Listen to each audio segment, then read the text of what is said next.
Assalamualaikum warahmatullahi wabarakatuh.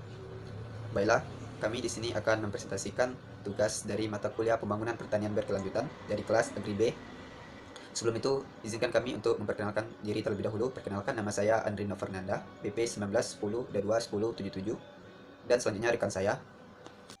Dan saya Hidayatul Nekradiandra dengan BP 1910-22-1072 dari kelas Agri B. Baiklah, untuk tugas kali ini kami mengambil topik yaitu hidroponik.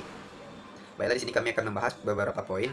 Yang pertama itu tentang pengertian hidroponik, yang kedua itu sejarah hidroponik, yang ketiga itu kegunaan dari hidroponik, selanjutnya itu sistem dari hidroponik, dan alasan kenapa kami memilih hidroponik ini, karena termasuk ke dalam pembangunan pertanian berkelanjutan. Baiklah, langsung saja. Baiklah, untuk materi pertama yaitunya pengertian dari hidroponik ini sendiri. Jadi hidroponik ini dalam artian bahasa Inggrisnya yaitu hydroponic, dan hidroponik ini berasal dari kata Yunani yang berarti itu hydro, yang artinya itu air, dan ponos yang artinya itu pengerjaan atau bercocok tanam. Jadi hidroponik juga dikenal sebagai soilless culture atau budidaya tanaman tanpa tanah. Jadi dapat kita simpulkan bahwa hidroponik ini merupakan budidaya tanaman yang memanfaatkan air tanpa menggunakan tanah sebagai media tanamnya atau soilless. Baiklah, untuk selanjutnya yakni sejarah dari hidroponik yang ada di Indonesia. Jadi pada hidroponik ini mulai masuk ke Indonesia sekitar tahun 1970-an, dan pada tahun tersebut telah menjadi materi perkuliahan di perguruan tinggi, dan adanya yang menyebutnya itu Universitas UGM, dan pada tahun 1980-an itu Indonesia mulai mengembangkan hidroponik ini.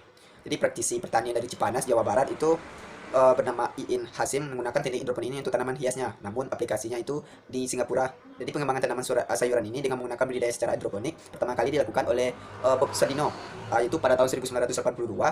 Pada itu lahannya sekitar 2,5 hektar, dan budidaya tanaman sayur ini secara hidroponik ini merupakan aplikasi dalam skala industri. Sejak tahun 1983 sampai 2003 itu tercatat ada dua perusahaan yang mengembangkan sistem hidroponik sebagai industri. Yang pertama itu perusahaan dari Agrikultura tahun 1998, dan PT Kebun Sayur Segar pada tahun 2003. Jadi perkembangan sistem hidroponik di Indonesia ini dilatar belakangi persoalan masyarakat yang ingin mengembangkan pertaniannya tuh khususnya di tanaman hortikultura, meliputi tanaman sayur, buah-buahan, hias, dan biofarmaka. Tetapi namun pengembangan ini memiliki kendala-kendala, misalnya dalam lahan yang terbatas, seperti di perkotaan umumnya itu penduduk tidak memiliki lahan yang cukup untuk bertanam secara konvensional. Jadi sistem hidroponik ini juga pertama kali dikembangkan di Indonesia ini yaitu sistem substrat, di mana kemudian mulai berkembang sistem nutrient filament technique atau kita singkat dengan NFT, dan selanjutnya itu mulai dikembangkan sistem aeroponik. Di samping itu sistem yang banyak dikembangkan adalah hidroponik wick atau sumbu, dan hidroponik rakit apung, juga ebb dan flow. Baiklah, untuk selanjutnya ini materi tentang keuntungan dari hidroponik ini sendiri. Jadi ada beberapa keuntungan yang kita peroleh kalau kita menerapkan teknik dari budidaya hidroponik ini. Untuk yang pertama itu jadi keuntungan yang pertama itu produksi tanaman ini lebih tinggi dibandingkan kita menggunakan tanah. Jadi apabila kita menggunakan hidroponik, itu produksinya akan lebih tinggi, lebih banyak daripada kita menggunakan budidaya di tanah. Dan selanjutnya itu keuntungannya lebih terjamin kebebasan tanaman ini dari hama dan penyakit. Nah selanjutnya tanaman ini juga akan lebih mudah tumbuh cepat, dan pemakaian air dan pupuknya itu akan lebih hemat juga gitu. Terus selanjutnya keuntungannya tanaman ini tumbuh lebih cepat, dan bila ada tanaman yang mati, maka bisa kita ganti dengan tanaman yang baru dengan mudah. Jadi sehingga tanaman ini akan memberikan hasil yang kontinu atau berkelanjutan. Dan selanjutnya itu metode kerja, di mana metode kerja ini yang sudah distandarisasi lebih memudahkan pekerjaan dan tidak membutuhkan tenaga kasar. Nah, jadi ada juga beberapa keuntungan lainnya, seperti kalau kita menggunakan hidroponik ini, keuntungannya yaitu kualitas daunnya, buah, dan juga bunga ini akan lebih sempurna dan tidak kotor. Dan ada juga beberapa jenis tanaman dapat ditanam di luar musim. Hal ini akan menyebabkan harga ini akan lebih mahal di pasaran. Dan selanjutnya itu tanaman ini akan tumbuh di tempat yang tidak cocok bagi tanaman yang tersebut, dan tidak ada risiko kebanjiran, erosi, dan kekeringan ataupun ketergantungan lainnya terhadap kondisi alam ini sendiri. Dan juga untuk keuntungan lainnya ada juga karena efisiensi kerja kebun hidroponik menyebabkan perawatannya itu tak banyak memakan biaya dan peralatan. Jadi selanjutnya itu ada juga keterbatasan ruangan tempat bukan halangan untuk hidroponik, sehingga untuk perkara ini akan terbatas juga bisa diterapkan di hidroponik. Dan juga harga jual dari produk hidroponik ini lebih tinggi dari produk non hidroponik. Materi selanjutnya yakni sistem hidroponik terbaik.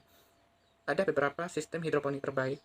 Yang pertama sistem aeroponik, yang mana sistem aeroponik ini merupakan suatu sistem hidroponik yang paling canggih dan mungkin juga memberikan hasil yang terbaik serta tercepat dalam pertumbuhan dalam berkebun hidroponik. Hal ini dimungkinkan karena larutan nutrisi ini diberikan atau disemprotkan berbentuk kabut langsung ke akar, sehingga akar tanaman lebih mudah menyerap larutan nutrisi yang banyak yang mengandung oksigen, sementara tanaman sangat membutuhkan nutrisi dan oksigen dalam pertumbuhan. Yang kedua, sistem tetes atau drip system, yang mana sistem tetes ini merupakan sistem hidroponik yang sering digunakan untuk saat ini.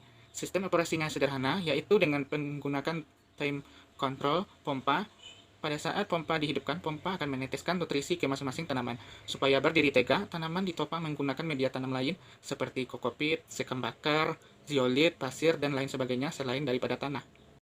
Yang ketiga, sistem NFT atau Nutrient Fill Technique, yang mana sistem NFT ini adalah cara yang paling populer dalam istilah hidroponik. Sistem NFT ini secara terus-menerus akan mengalirkan nutrisi yang terlarut dalam air tanpa menggunakan timer untuk pompanya. Nutrisi yang mengalir ke dalam guli melewati akar-akar tumbuhan dan kemudian kembali lagi ke penampungan air, begitu seterusnya. Yang keempat, sistem EBB dan flow system, yang mana sistem EBB dan flow bekerja dengan cara membanjiri sementara wadah pertumbuhan dengan nutrisi sampai air pada batas tertentu, kemudian mengembalikan nutrisi itu ke dalam penampungan, begitu seterusnya. Sistem ini memerlukan pompa yang dikoneksikan ke timer. Yang kelima, sistem water culture. Water culture merupakan sistem hidroponik yang sederhana. Wadah yang menyangga tumbuhan biasanya terbuat dari styrofoam dan mengapung langsung dengan nutrisi. Pompa udara memompa udara ke dalam air stone yang membuat gelembung-gelembung sebagai suplai oksigen ke akar-akar tanaman.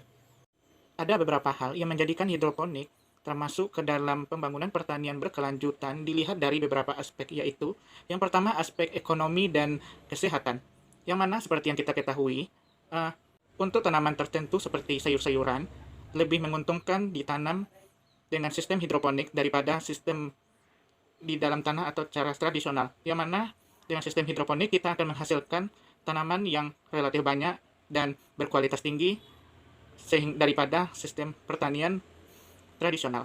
Ada beberapa keuntungan menggunakan sistem hidroponik. Yang pertama, produknya yang lebih banyak per unit permukaan dan berkualitas lebih baik dalam waktu yang lebih singkat sehingga produktivitas yang lebih besar. Yang kedua, produk hidroponik lebih besar dan lebih segar daripada produk yang tradisional sehingga memungkinkan untuk mendapatkan harga yang lebih baik. Yang ketiga, produk dapat dihasilkan pada waktu yang tepat sehingga dapat meningkatkan produksi pada saat-saat tertentu ketika kurang pasokan atau bila ada permintaan yang lebih besar dengan harga yang berkualitas yang baik.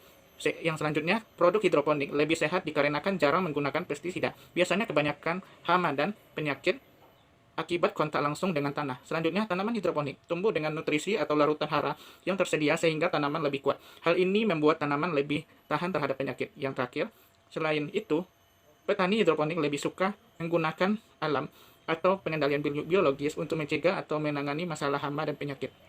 Yang kedua, aspek rekreasi. Hidroponik menjadi rekreasi yang menyenangkan bagi semua orang dan sebagai sumber kepuasan. Beberapa hal yang lebih menyenangkan pada saat menanam tanaman dan melihat hasil dari upaya sendiri dalam waktu beberapa minggu saja dan dapat dilakukan di ruang yang kecil di rumah. Yang ketiga, aspek penggunaan waktu luang, yang mana aspek ini berkaitan dengan hal yang efektif. Hidroponik keluarga merupakan teknik yang tidak memerlukan waktu penuh. Meskipun harus memperhatikan perawatan tanaman, dalam hal ini, tanaman terhidrasi penuh, pemberian nutrisi yang tepat, dan memantau perkembangan tanaman untuk mendeteksi perubahan. Merawat tanaman merupakan tugas yang mudah dan menghibur serta menyenangkan. Yang keempat, aspek yang berkaitan dengan ruang. Dalam setiap rumah dan apartemen yang kecil selalu ada ruang untuk mendirikan sebuah tanaman hidroponik keluarga. Tanaman hidroponik sangat dekoratif. Jika ditempatkan di sebuah lorong atau balkon, hal ini akan selalu mempesona dan mengejutkan tamu. Yang kelima, aspek yang berkaitan dengan iklim. Di beberapa negara, perubahan iklim di sepanjang tahun sangat membatasi kegiatan pertanian. Penggunaan hidroponik memungkinkan untuk menanam semua tanaman sepanjang tahun. Dalam memproduksi hidroponik keluarga, tidak membutuhkan peralatan yang canggih atau rumah kaca. Rumah kaca berguna untuk memproduksi sayuran di tempat-tempat dengan cuaca yang sangat ekstrim, karena lebih mudah untuk mengontrol nutrisi tanaman dan perawatannya. Demikian juga menjaga standar kesehatan tanaman. Penggunaan rumah kaca dapat membantu mencegah tanaman terinfeksi dan serangan serangga. Namun, tidak benar bahwa dalam hidroponik hanya dapat memperoleh hasil yang baik dengan jika menggunakan rumah kaca.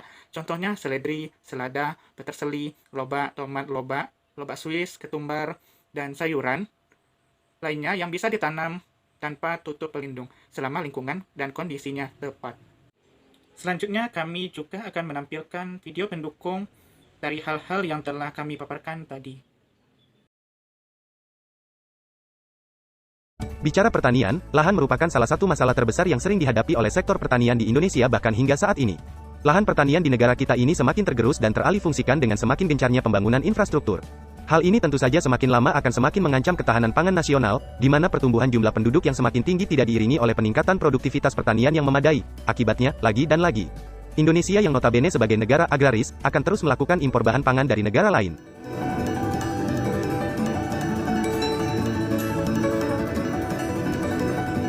Lalu, apa yang bisa kita lakukan untuk mengatasi permasalahan lahan ini?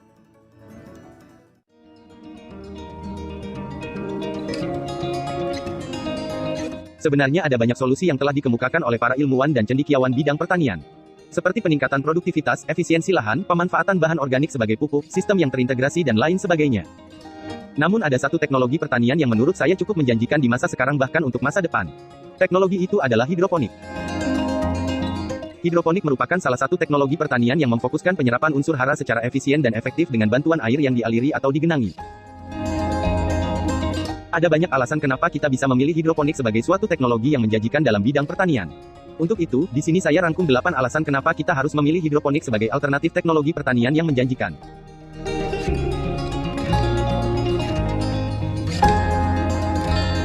Sistem budidaya hidroponik lebih efisien dalam pemanfaatan lahan. Kita bisa memodifikasi bentuk rangkaian sistem hidroponik secara vertikal maupun horizontal pada lahan yang cukup terbatas. Selain itu, turunan sistem hidroponik seperti aquaponik dapat menghasilkan dua jenis komoditi yaitu ikan dan sayuran pada lahan yang terbatas, sehingga pemanfaatan lahan jauh lebih efisien. Hidroponik memungkinkan kita untuk bercocok tanam pada dinding rumah, atap rumah, bahkan di dalam ruangan sekalipun. Fokus kita pada teknologi ini adalah pemenuhan nutrisi tanaman dengan memanfaatkan air yang sudah diberi nutrisi. Baiklah, cukup sekian presentasi yang dapat kami sampaikan. Saya bersertakan saya mohon maaf jika ada kesalahan ataupun kekurangan. Kami akhiri mengucapkan assalamualaikum warahmatullahi wabarakatuh.